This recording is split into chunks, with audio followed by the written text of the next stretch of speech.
দায়িত্বপ্রাপ্ত ৩ দপ্তরের আধিকারিক ও জনপ্রতিনিধিদের নিয়ে জেলাভিত্তিক বৈঠকে বসলেন মন্ত্রী সুধাংশু দাস।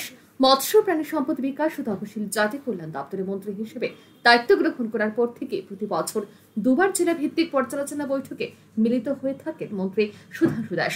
সংশ্লিষ্ট দপ্তরগুলোর মাধ্যমে কেন্দ্রীয় ও রাজ্য সরকারের বিভিন্ন উন্নয়নমূলক প্রকল্প জনগণের কাছে সঠিকভাবে পৌঁছচ্ছে কিনা তা খতিয়ে দেখতে পর্যালোচনা বৈঠকে মিলিত হয়ে থাকেন মন্ত্রী।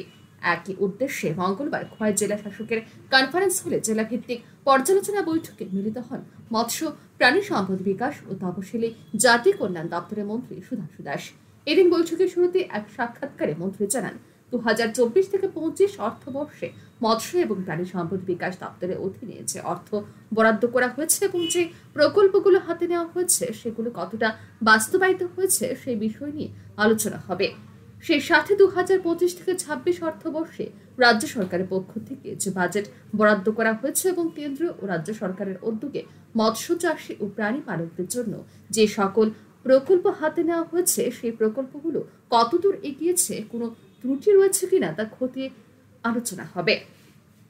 এছাড়াও তপশিলি জাতিভুক্ত মানুষদের আর্থ সামাজিক উন্নয়নে যে সমস্ত পরিকল্পনা রয়েছে সেইগুলোকে বাস্তবায়নের লক্ষ্যে আলোচনা করা হবে। আমাদের ফিশারি ডিপার্টমেন্ট, এআরডিডি এবং এসওয়েলফেয়ার ডিপার্টমেন্টের 2025-26 অর্থ বছরের খোয়াই জেলায় প্রথম রিভিউ মিটিং হচ্ছে। এটা আমাদের একটা রুটিন প্রোগ্রাম। আপনারা জানেন আমরা প্রতি বছর 2 বার করে জেলাভিত্তিক আমরা রিভিউ মিটিং করছি। এই রিভিউ মিটিংয়ের মূল উদ্দেশ্য হচ্ছে এই জেলায় 24-25 অর্থ বছরে আমরা যে অর্থ বরাদ্দ করেছিলাম বা যে স্কিম প্রজেক্ট হাতে নেওয়া হয়েছিল সেটা কতটা বাস্তবায়িত হয়েছে এই বিষয়ের উপর আমাদের আলোচনা হবে।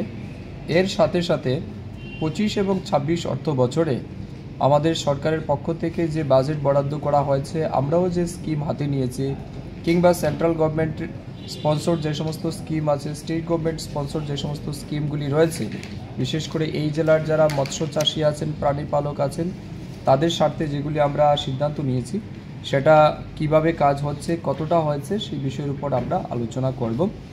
এর সাথে সাথে এই জেলায় যারা এসসি কমিউনিটির লোক আছেন তাদের জন্য আমাদের দপ্তরের পক্ষ থেকে, এসসি ওয়েলফেয়ার ডিপার্টমেন্টের পক্ষ থেকে যে সমস্ত পরিকল্পনা হাতে নেওয়া হয়েছে, বিশেষ করে ছাত্রছাত্রীদের স্কলারশিপের বিষয়, এসসি কমিউনিটির তাদের ইকোনমিক্যাল ডেভেলপমেন্ট বা সামাজিক উন্নয়নের জন্য আমাদের যে পরিকল্পনা আছে সেগুলিকেও বাস্তবায়িত করার লক্ষ্যে আমাদের এই মিটিং।